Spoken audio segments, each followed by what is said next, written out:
The presentation will be recorded and uploaded to our website. So following this event, you'll be able to find it there. And additionally, anyone that has registered will receive a recording via email. Just next slide, Carrie. There we go. So Women in Leadership has a commitment to diversity and inclusion. Each of us are working to build respectful relationships between Indigenous and non-Indigenous peoples in Canada. As such, it's customary to acknowledge the traditional territories and ancestral lands of Indigenous peoples. As we are meeting virtually, we acknowledge that the Indigenous peoples are the traditional stewards of the lands and waters where each of us attends the meeting today. Why don't we just take a minute? Why doesn't everyone pop onto the chat? And why don't you let us know where you're joining us from today? Maybe the treaty in which you reside on. That would be fun. While you guys are doing that, I'll just share some information about an important project. So the Women in Leadership Foundation has been awarded a contract with the Government of Canada. It's called the Indigenous Leadership Circle. This is led by a team of Indigenous and non-Indigenous women with the intent to explore the barriers and challenges Indigenous women in senior management and board positions are facing in corporate Canada. The objectives of the program are increasing understanding and awareness of employers regarding Indigenous women's barriers in accessing senior management and board positions, and potentially creating tools, providing research, resources, and highlighting best practices. I'd invite you to visit the website, womeninleadership.ca, to download an 80-page Indigenous Women's Leadership Report. It was just published March of this year. So now, without further ado, let's get into introducing our panelists that are joining us today. So starting with Kathy. Kathy McCrum most recently held the position of VP People and Employee Relations at WestJet. She has senior leadership experience in the private and public sectors in Alberta and Saskatchewan, and has held a variety of roles within large organizations across multiple industries, including oil and gas, heavy equipment, transportation, and utility. Kathy is recognized for her collaboration with stakeholders and industry peers, for her ability to drive talent and labor strategies, and for her success in reshaping how HR effectively partners with the business. Thank you for being here today, Kathy. Next up, I've got Erin Close. She joins us from Synergy Credit Union, where she holds the position of Manager of Human Resources. She boasts more than 20 years of experience from various industries, along with a long list of credentials. Erin continually works at improving workplaces for the benefit of the business, the people who work there, and the communities. She's been invited to participate in events or facilitate workshops on a variety of topics that include human resources, emotional intelligence, coaching, leadership, and performance management. Thank you, Erin, for being here. And last, but definitely not least, we have Rachel Clark. She's built her career in information technology, spanning over 25 years, focused on IT delivery and human resource practices in the technology space. She credits her career growth to having the opportunity to work in many areas of the business and taking the opportunity to develop a wide variety of skills along the way. She holds the core belief that by helping others find their areas of passion at work, you can create a strong team where individuals feel fulfilled. So again, thank you to all three of these lovely ladies that have agreed to join us today for a panel discussion. We're eager to hear your thoughts on a few questions we've put together. So I think if we're ready, let's dive in. So the first question I've got up on the screen here is, what are some things to consider when it comes to your personal brand online? Kathy, do you want to take this one to start? Sure, thank you. Welcome everybody. It's a pleasure to be here today. Yeah, so that's a great question. I think first and foremost, it's easy to just get out there online because there's so much available to us. And I think it's really important to first sit down and really think about the personal brand and who you want to be. And I would say be authentic and try to show a degree of really truly who you are. And when you sit down and think about it, what are those key personal values that make up who you are and what you want to portray. Social media is, like LinkedIn, which would be, I'm sure everybody on here today is on LinkedIn. It's really a communications and a networking tool.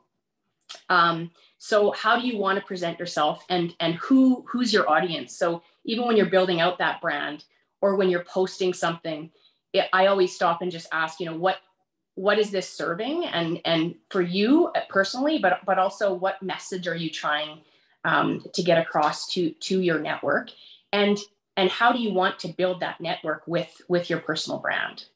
So maybe I'll stop there. Appreciate that the other two panelists likely have some great contributions as well to the question. Yeah, thank you. Why don't we go to Erin? Thank you.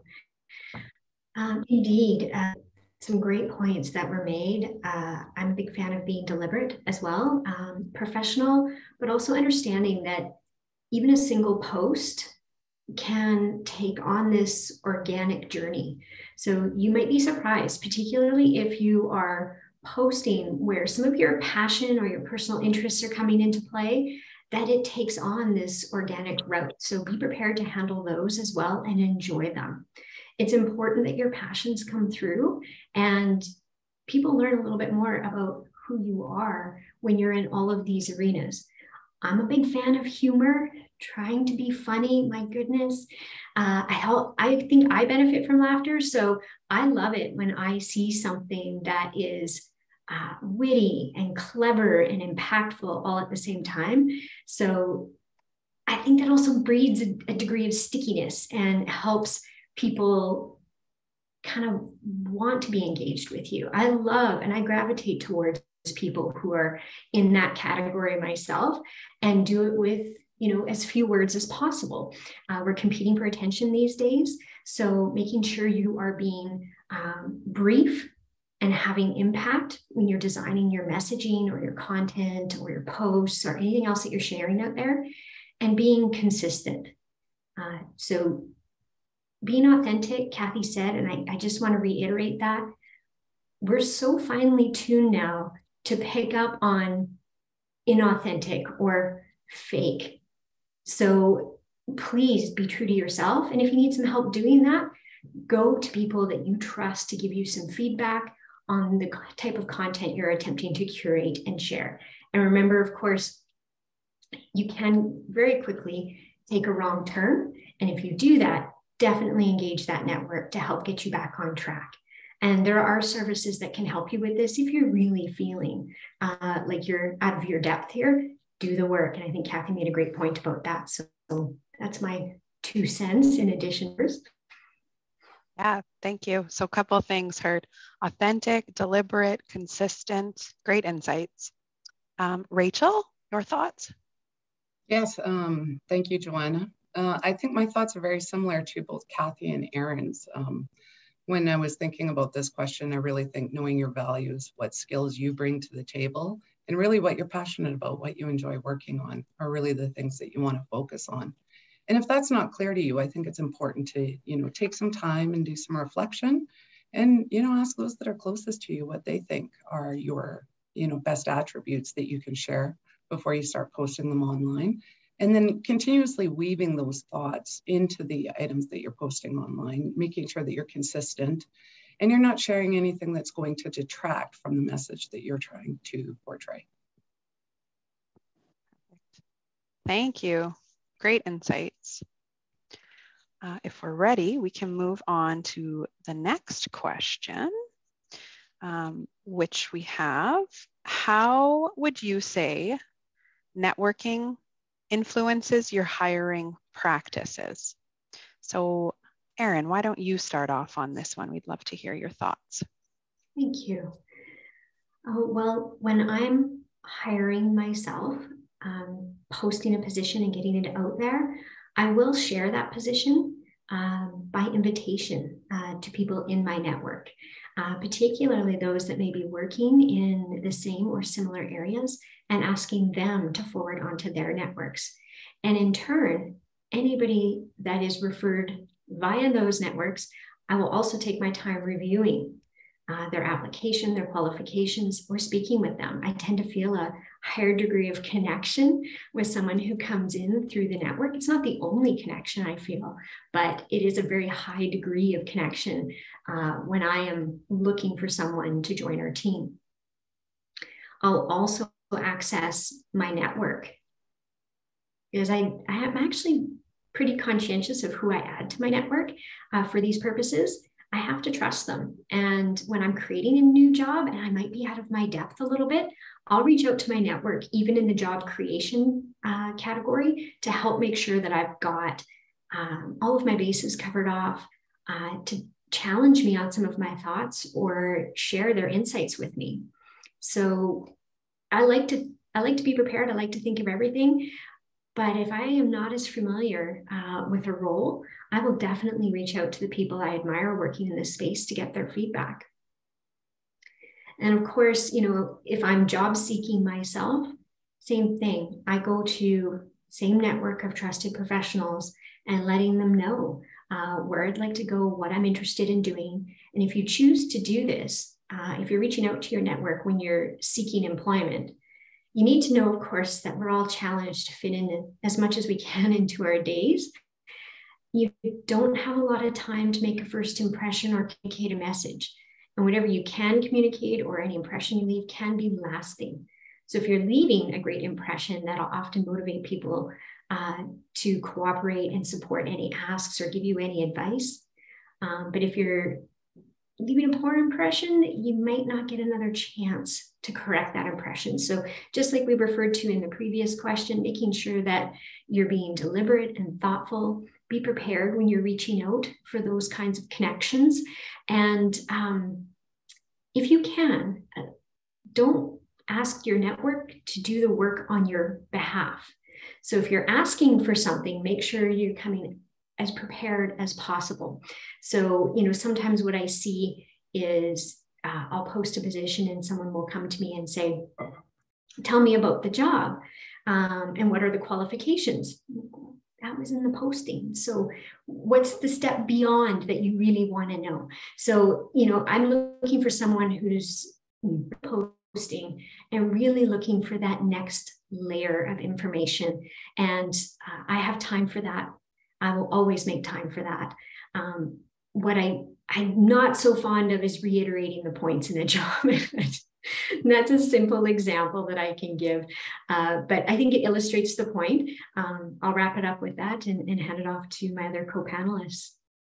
Yeah, excellent. Thank you. Rachel, what do you think on this question? I'll just remind everyone of the question. It's how would you say networking influences your hiring practices? So thank you. I think building on some of the things that Erin said, I think that our networks are really important and the networks of those that are around us. So we tend to use our employee referral program a lot. Our friends tend to know us pretty well. They can be a really good judge as to whether or not we're going to fit into another environment.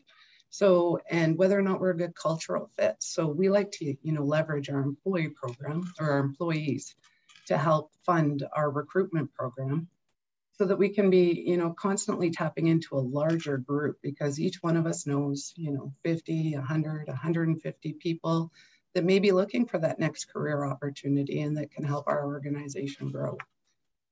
Other places as well is I think industry organizations and groups such as this are a great place to meet people and start having conversations about cultures of other organizations, what other organizations are trying to do and achieve. And then we can all see whether or not that's something that, or a place that we may be able to go and grow our own career. So yeah, so that's kind of, where we take our employee referral programs and networking to help build our recruitment or talent pipeline. Excellent, very good. Kathy, care to share your insight on this question? Yeah, I feel like my two fellow panelists here have done a great job answering this. Maybe just a couple things to add. I don't think this will be a surprise to anybody, but there was some research done in, I think it was 2019, because it was right before COVID, and it's US, so keep that in mind, US research. But it stated that 80% of jobs that are filled through personal and professional networking. And again, I don't think that's a surprise to anybody, but it just reiterates some of the points. And I would say I would agree with everything that's been said. The importance of your professional and personal networks. For me, it brings networking brings a level of trust, because you get to know these people, and your network grows. Like I always say that it can be, and I'll mess up this word, multiplicative. Like it just is so overreaching, and given the fact that there's a significant war on talent right now, very difficult to find talent, I'm finding that the networking is that much more important, and the virtual networking following or coming through COVID, I think has really ramped up and been helpful. And I would just say even the networks that I've been able to build across industries, I've been becoming a little bit more creative and reaching out across industries, because at the end of the day, it's those referrals around attitude and integrity that I think bring really great people that can learn on the skill set side. So I've had some success pulling people out of different industries that maybe I wouldn't have otherwise thought to do previously. So that's the only thing I'll maybe add to the great points that have been made. Yeah, thank you, Kathy. You put it perfectly when you said there's a war on talent. Definitely right now we're seeing that across all industries. So this is a timely conversation to be had. Okay, we'll move on to the next question. So Carrie Lynn will post question number 3 in the chat. The question is, what should people consider when networking as a career building tactic? Rachel, let's begin with you on your thoughts on this one. Sure, thanks, Johanna. Yeah. I think that this is actually a really good way to recap many of the points that have been said already. I think it's really important that when you're searching for a job, that you want to be authentic. You want to take a look at, any opportunities with that critical eye, and, think about whether or not your skills line up. Does the organization fit with your values? What do you enjoy working on, and will you have that opportunity? I think it's also important to ask for advice from those that you know. And again, building on what Erin said earlier, not asking others to do the work so much, but just seeking their guidance. And then making sure that you follow through with thanking them for the time that they've given. And probably one of the most important things that I think is important to do is that when you've had that opportunity, to give back after the fact. So when somebody else is looking for an opportunity, providing them with the support that they may need, some guidance, some counseling, and so on. Excellent. Thank you. Kathy, your thoughts? Yeah, really great points. Rachel, maybe I'll just build a little bit on where you were going there. I think, building your network, it's really important not just to think about maybe that opportunity in front of you, but really connecting with your network and certain people in your network that you really want to continue to learn from, regardless of if you're looking for, another job or that next thing or not. I know myself, I frequently reach out, and not just virtually, like I think too, we're talking today, I know that the topic was leading in a virtual environment, but I think it's important to note too, that it's really important to have the face-to-face conversations with some of the network where you can, and just what can you learn from them? I have an example, right now, as in my past life at a different organization that I was at, there was a specific board member that actually was previously a CEO in Calgary, and I'm residing in Calgary now, and I've since reached out to him, and he's just such a wealth of knowledge, and just has been so great in expanding my network in a new city, and just super, super helpful. So I would say, don't only think about, that next opportunity, but how can you really reach out to your network and use your networks to learn and continue just to personally and professionally develop.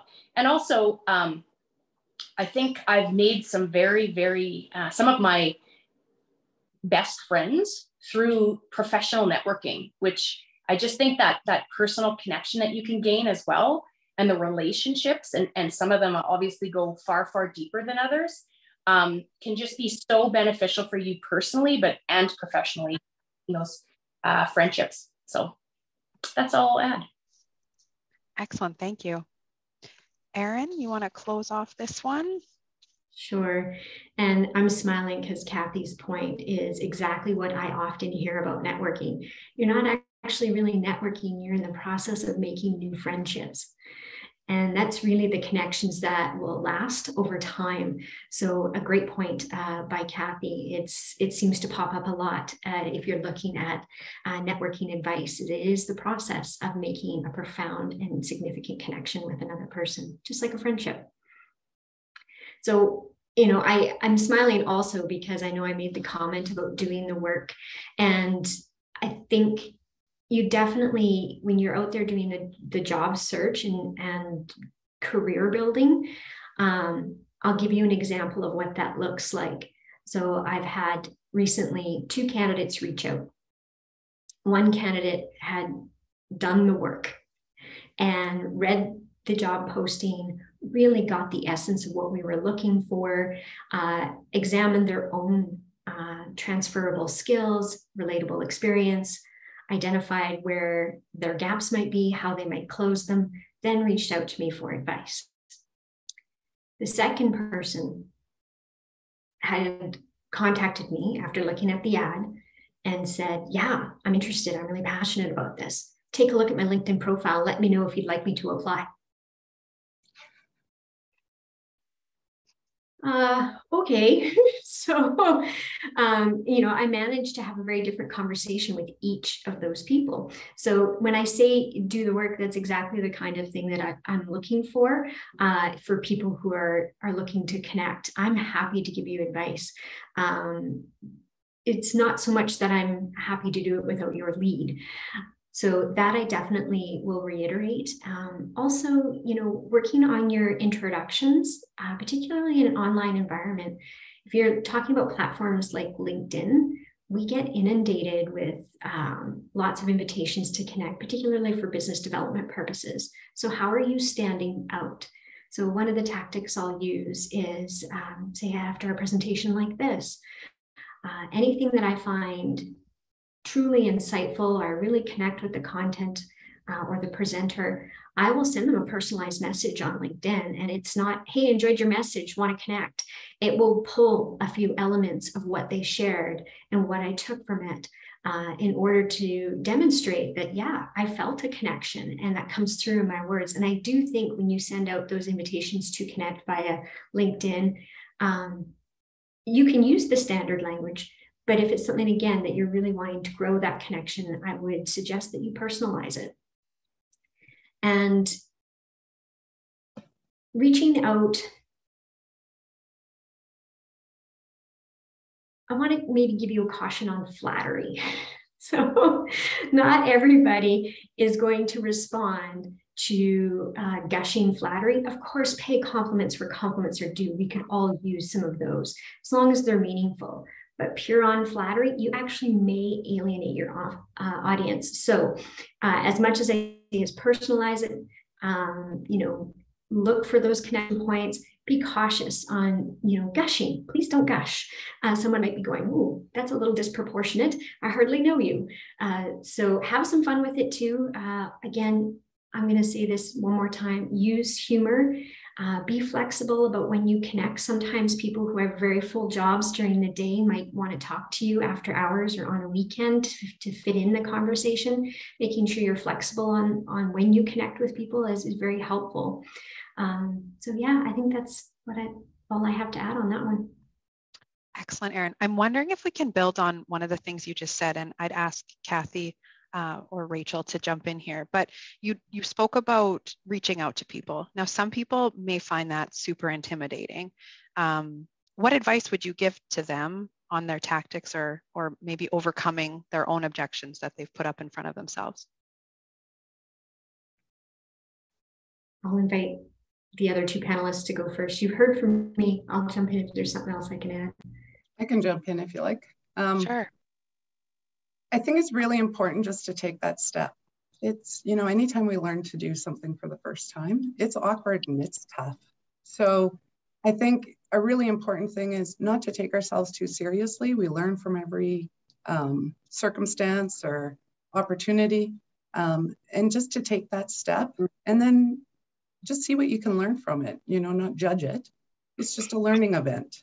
So, and I mean, you can do a little bit of research in advance, maybe take a look at the ones that have resonated, you know, where people have reached out to you, what worked, you know, what helped there.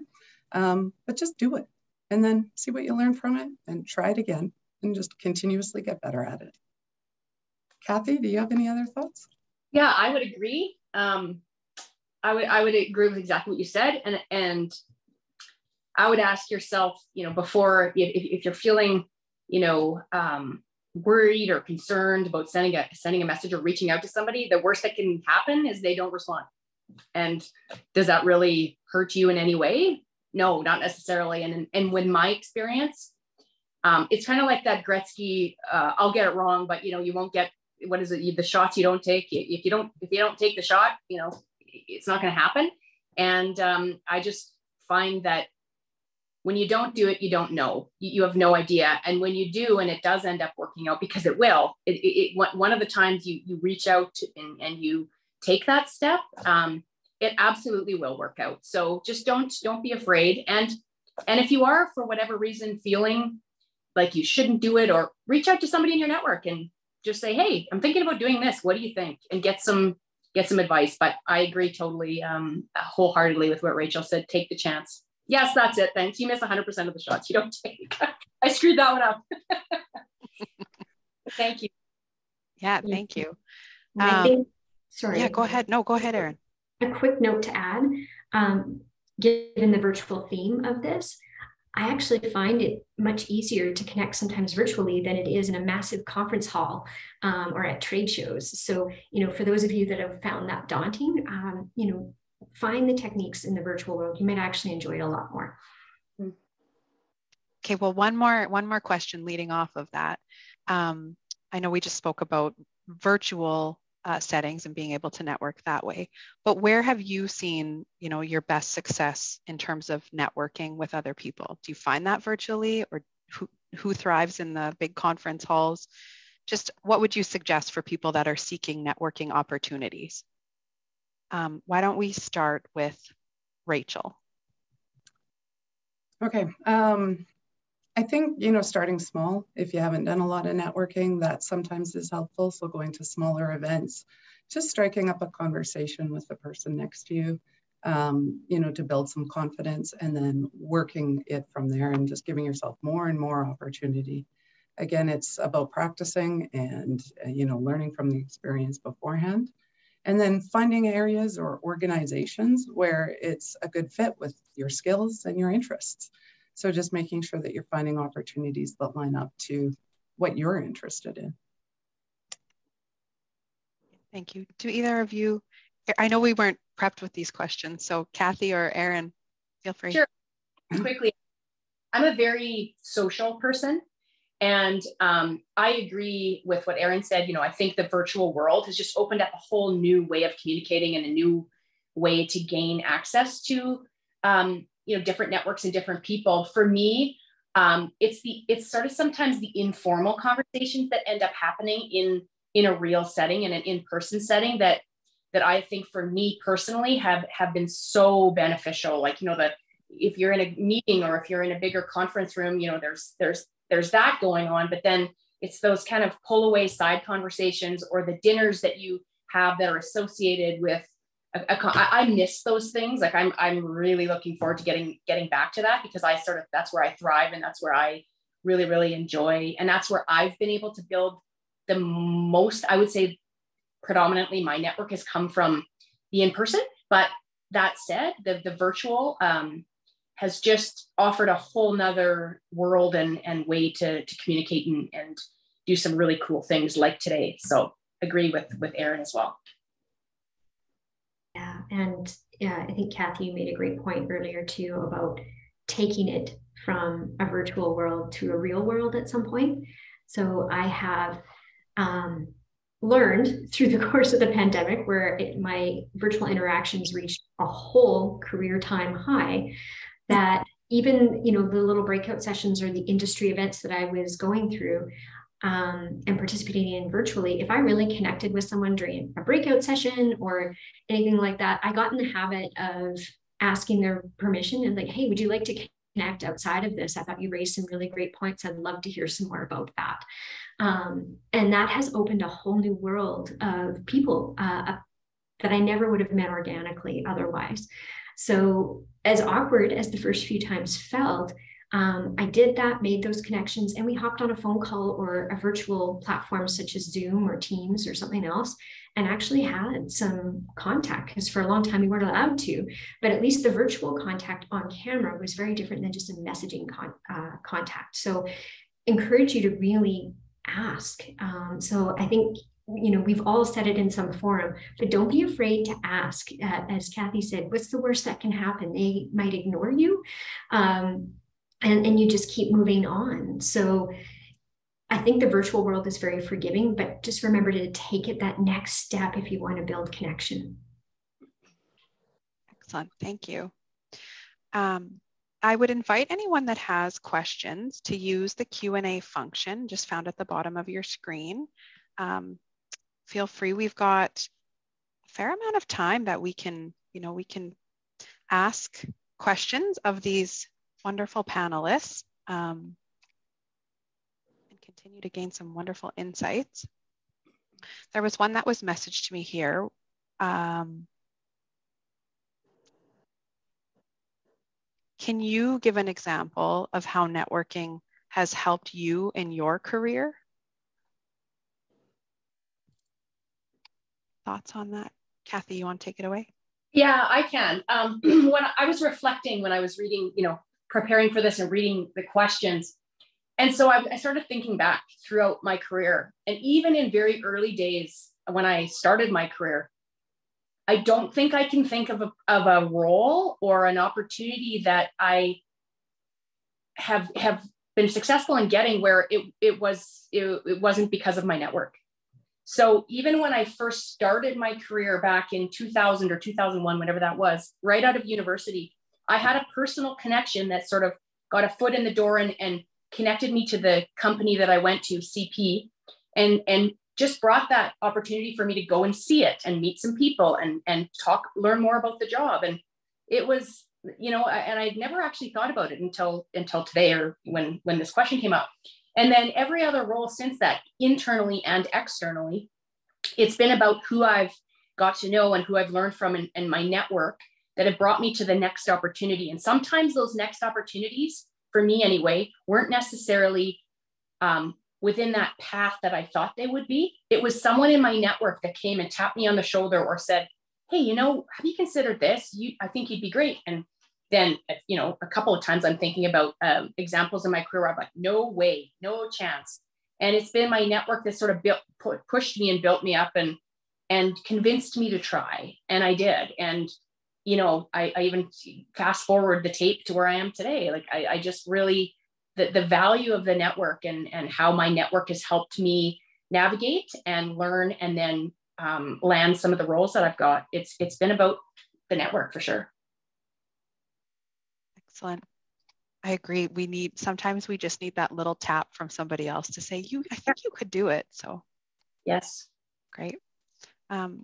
Rachel or Erin, any thoughts on that question? I certainly have some, but would you like to go, Rachel? No, but you go ahead and I can follow on. For sure. I'm going to put a bit of a different perspective on this. Certainly for job search, for sure, where networking has really helped me in my career is I have worked at really large employers and then really small employers where I was the standalone professional. I didn't have a built-in team to go in and get answers from.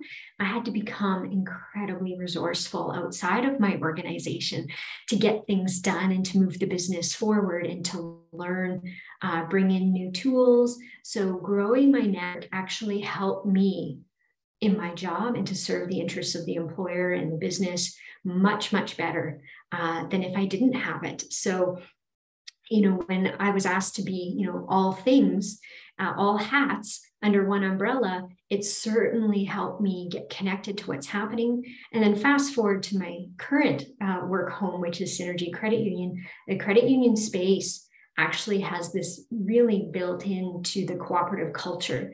So when they say cooperative, they actually mean it. So when I first started this role, I was connected to a lot of other professionals in the credit union community very quickly. I was on a plane going places, meeting other professionals in person to just build those connections. And now we are like de facto networking via email through that network, saying, hey, we're rolling out this new program, or we're thinking of considering this budget, and this is why. And the feedback you're getting just amongst a community of credit unions has been invaluable to the work that I do today. Excellent, thank you. Anything to add, Rachel?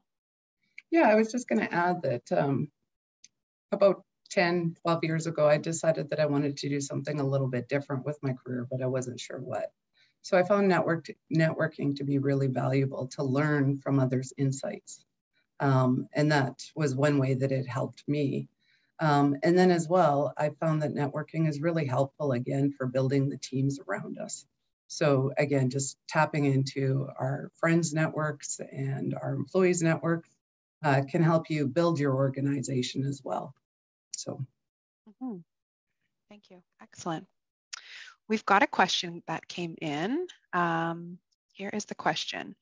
How do you keep the networks active? As you add more, one tends to do less and then less contacts with each. So how do you keep each going? Why don't we start with Rachel, then we'll go to Erin, and then we'll go to Kathy. I agree that that can be a challenge. If you have a large network, it is hard. I try and keep, my eye out for things that I think will be valuable to other people that I know. So if somebody's mentioned something to me that, they have a business problem that they're working on, if I come across something, I just send it to them with a quick little note, not a long one, just, hey, thought of you, thought this might be of interest, and then send it off. So that's one of the techniques that I use. And then as well, I just try and, reach out to those that I haven't talked to in a bit, and just kind of, keep a list in my mind of, how long it's been since I've connected with, certain individuals, and then just try and refresh it. Excellent. Yeah, thank you. Erin? Yeah, that was a great answer. So I do many of those things. The other thing I'll do as well is when I'm in communities and I know I have time, particularly if I'm traveling on business, I'll invite people, for a coffee or a cocktail or whatever it is, dinner sometimes, just to pass the evening as well. So when you're traveling for work, it can be a really good time to either do it virtually or do it in person if you happen to be in that community. So one of the things I often did when I was traveling is, I group them up. So I had some of my former colleagues in Calgary. I'd ask 5 or 6 and we'd all go at once and connect. So it doesn't necessarily have to be one-on-one. You can organize something with a small group as well and reiterate that. And even if someone can't make it, they know you've tried, and that matters too. Excellent, thank you. Yeah, just one thing to add. I think it goes, actually 2 things. I think it goes along the lines of what's already been said. I think you want to be, somewhat intentional about that sort of closer network of people that you really would like to continue. And so you do have to kind of be intentional. I love the examples that were given in terms of the techniques and tactics. I will say, don't stress too much. As you go through your career, your network is going to expand. It's going to get bigger and bigger and bigger. And don't stress too much of trying to keep in touch with everybody in your network. I'll give you examples. I've had so many people reach out to me, people that I worked with 15 years ago that I literally have not connected with or spoken to in 15 years, but they are part of my network. I know them. They've reached out to me because they saw a job at, this just happened to me the other day, a job at WestJet, that this person knows I'm there and wanted to connect. So we had a phone call. don't think you have to be talking to these people in your network all of the time. You don't, because I'm absolutely willing, and they're still part of my network, even though it was 15, 20 years ago. And I've done the same. I've reached out to somebody in my network that I maybe haven't talked to in 5 to 10 years. And I would say I've never had the experience where somebody has said, I'm not talking to you. I haven't talked to you. So I would just say, don't stress too much about that. And it's okay to reach out to people in your network that you haven't spoken to in years. So yeah, I love that. Okay, I've got a question here. Have you had experiences of networking gone wrong? Really felt like you put your foot in your mouth or made a misstep with the post or the way you behaved? Erin's laughing, so I feel like this is going to be good. How do you recover from that? Why don't we go Erin, Kathy, and then Rachel? Oh, yeah, you wouldn't be a human being if you didn't step in it once in a while. So of course I have. It happens. And I think the biggest thing that I've attempted to cultivate to help myself survive those moments is the self-awareness, the ability to eat my ego, learn how to apologize if needed, and pivot and respond. You can usually tell if you are somewhat aware and good at reading other people when you've done that, and using and practicing those moments when the look on their face or the response in a post or something like that isn't good. Respond quickly. Don't let it go too long. Definitely, pause. If you need to, ask for input. Judging by the look on your face, I've said something that created concern for you. What are you thinking? And be really receptive and open to learn from what you've just done and move on. Don't dwell. Nothing is wasted in this world if you learn from it. So even when I have stepped in it, I've probably learned more than when I've executed perfectly. So I've learned to love those moments. I will have more of them. I don't always like them, but I've always become better as a result of those moments. And I think the work that Brene Brown does on vulnerability, most of us are aware of now. So we're learning how to embrace those parts of ourselves and can really actually make your connection to someone so much more profound if you've got it off the rails for a moment. So it's funny how it can bring people together as long as you take the appropriate actions for the circumstance. So great insights. Kathy? I don't have much more to add. Erin nailed it. I agree with everything she said. And I would just encourage you to pay attention to how many posts on LinkedIn underneath the beginning title or whatever, it'll say edited. Like, it happens to everybody. Like, I know I myself, you'll post something and then you go in and you change it. And I think we can overthink too for so much and be worried about how we're coming across. And I think Erin said it so well, like, don't beat yourself up. If you made a mistake, recover. If you have to apologize, do what you need to do. But don't kill yourself and don't beat yourself up. And if you need to, go in and change it. Or if you post something you no longer want it up, delete it. I mean, there's nothing wrong with that either. So we all make mistakes. I appreciate the grace, because when I posted on Tuesday to remind people, I said, see you tomorrow. And then I thought, wait a second, and went back and edited it really quick. But you're right, you can't. Yeah, we're human. Rachel? I agree. I think Erin nailed it. And I think if I were to, emphasize anything out of those messages, I think owning it, we are human, we make mistakes, and not dwelling on it are the two really important messages there. And learn from it. Absolutely. We'll maybe go ahead with one more question. It says here, how can you keep a network's interest to follow you? I feel like I have nothing to post on LinkedIn. Why don't we start with Kathy, and then we can go to Erin and then Rachel. Sorry. Yeah, that's a great question. I would say don't feel like you have to post something for the sake of posting something. Some don't necessarily want to be out there on the social network. And I think that's fine, as long as you're doing something to network in some other way. I would still encourage you to, have that sort of profile. And I think it was Aaron that said at the very beginning, get some help from some, if you really do want to have more of a presence, there's a lot of great, resources out there and people that can kind of help you build that personal brand. It can be daunting. And some people, like I've noticed, the folks in my network, some people, that's how they thrive and like to communicate. They post something. I have people in my network all the way up to kind of CEO level that will post every few days. And it's, whoa, like they've got a lot of, stuff to post and a lot of time. And other people post, nothing. And that doesn't mean like, when I sort of forget about those folks in my network that aren't necessarily like posting quite a bit. So some way to kind of ease into it is if you see other people's posting and it's really resonating, to actually, have some meaningful commentary and make some comments and get active that way first before you start posting. But I think it's really important to have done the work on your personal brand before you go out posting, if you're a little bit nervous or don't do a lot of it today, and reach out to some, communications or social media experts that can maybe give you some advice, or other leaders that can maybe give you some advice. Great, thank you. I think I said Aaron next.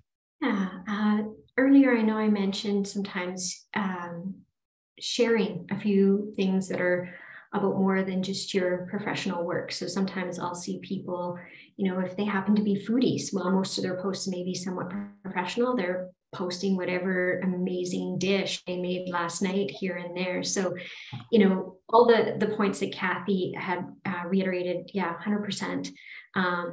But the important thing is that you're not straying from those authenticity principles that we talked about before, and be prepared that, you can share a little bit more of yourself than just your professional self.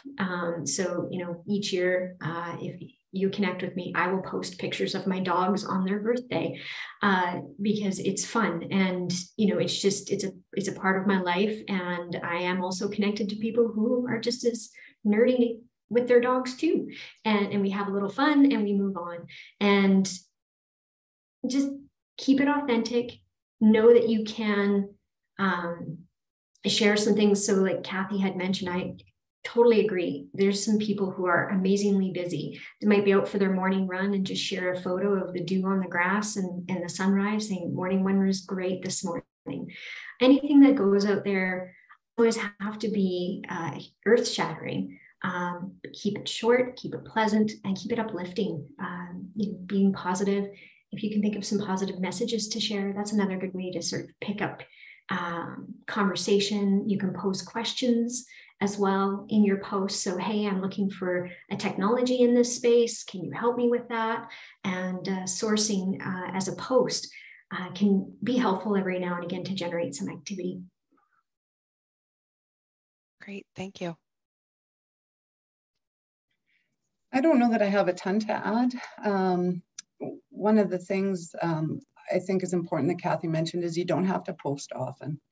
So you don't have to be out there every day. And I think it's important to, tie back to what interests you and what your values are. So if you see something else that somebody else has posted, you can share it with just a couple of comments. If you feel you need to get content out there, it doesn't always have to be original, but it should be authentic. Yeah, great. I wonder if we have time to sneak in one more final question. Do people need a personal brand? Can we be a professional without a brand is the question that maybe we'll wrap up this session with. So Rachel, why don't you start, and then Aaron, and then Kathy? I don't know if I'd say that so much a person needs a personal brand, but I think we all get one. I think it's just like in an organization, you can create a culture intentionally, you can create a brand intentionally, or it can also occur by accident. Because the fact is we have values, we have behaviors, people learn those things about us and those become our brand. So I think it's really important, again, back to the very first question about, doing that work, understanding who you are, who you want to be and how you project yourself, I think that that is really important. And it does tie to the brand, and it's better to be intentional than to have it created by accident. Great. Thank you.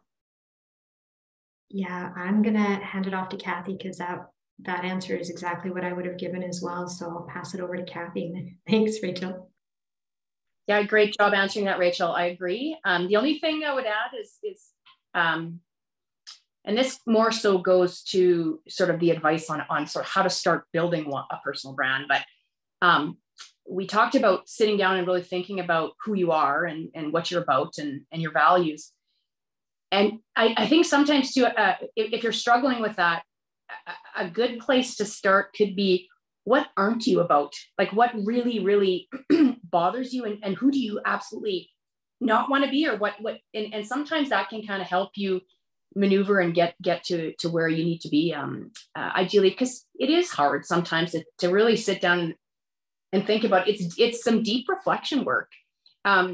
If you have the opportunity, something that can be really effective when you're trying to build a personal brand is working with a coach, because they can sort of help you get at more of your sort of inner beliefs and values, and then can also really help you sort of brand that and how to get that out into the world. Just another tip or suggestion. That's all I have to add. Well, thank you so much. There has been a plethora of insights shared and tips and takeaways. So on behalf of everyone joining us today, thank you very much. Thank you to our panelists for taking the time for today's presentation and being courageous and coming online. And sometimes we throw questions that we haven't prepared you for. So again, thanks doesn't seem like enough, but we are very grateful that you were able to join us.